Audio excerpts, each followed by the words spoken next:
Good evening and welcome to our public meeting on this December 4th day, 6:30 p.m. Moved by Councillor Jaworski, seconded by Deputy Mayor Lang. Be it resolved that the meeting be open at the call of the chair at 6:34. All those in favor? Any opposed? Seeing none.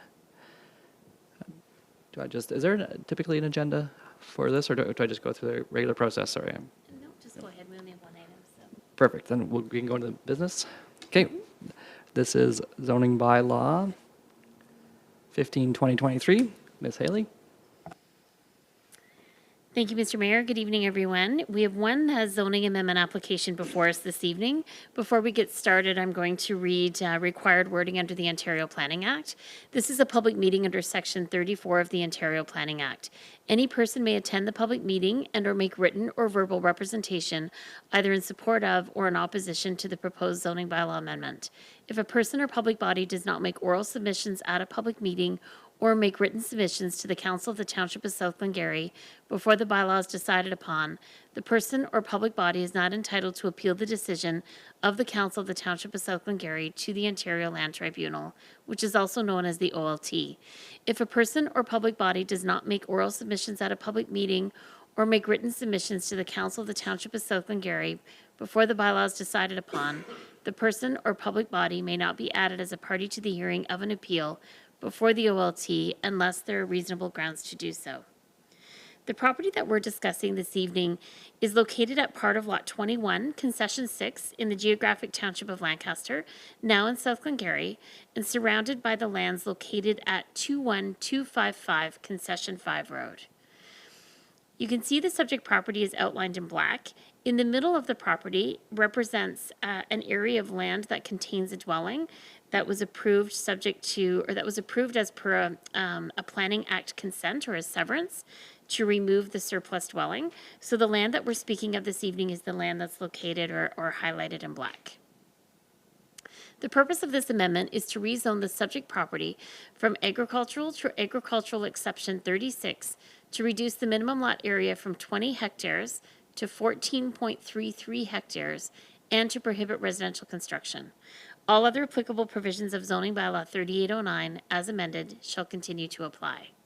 As I mentioned, the applicant had applied for a consent application to sever the dwelling, which is now considered to be surplus to the farming operation.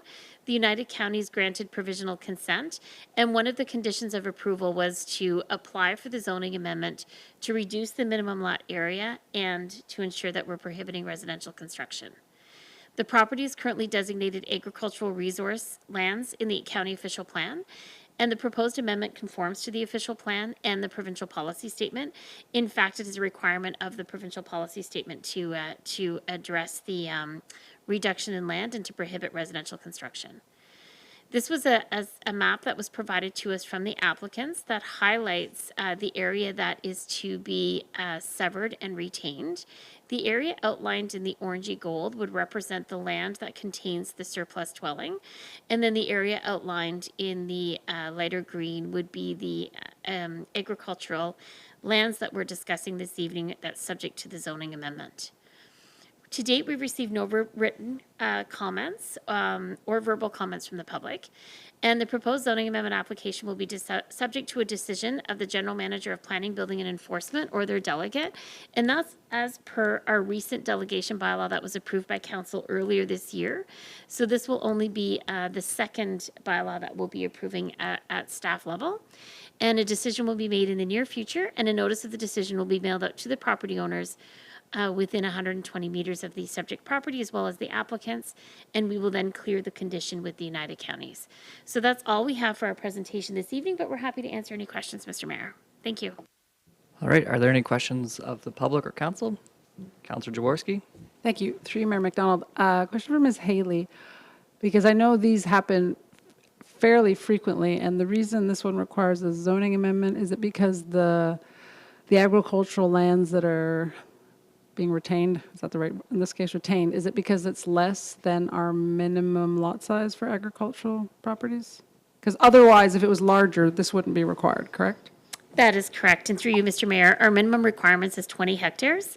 So oftentimes we'll have applications where we have a much larger landmass. That's why we only see a few of these type of applications per year, because this one happens to be less than the 20 hectares.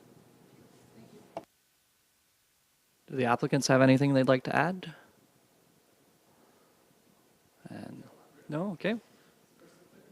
All right. I believe there's going to be a municipal drain charge up here in Filion Drain, just to prepare yourselves for that. I think there's some work being done downstream. I was talking to Gary McDonald the other day about it. Nothing to do with this, though. All right. Well, with that, then, I think the public has been heard. The committee has been heard. Moved by Deputy Mayor Lang, seconded by Councillor Jaworski. Close at the call of the chair at 6:40 p.m. All those in favor? Any opposed? Seeing none, carried.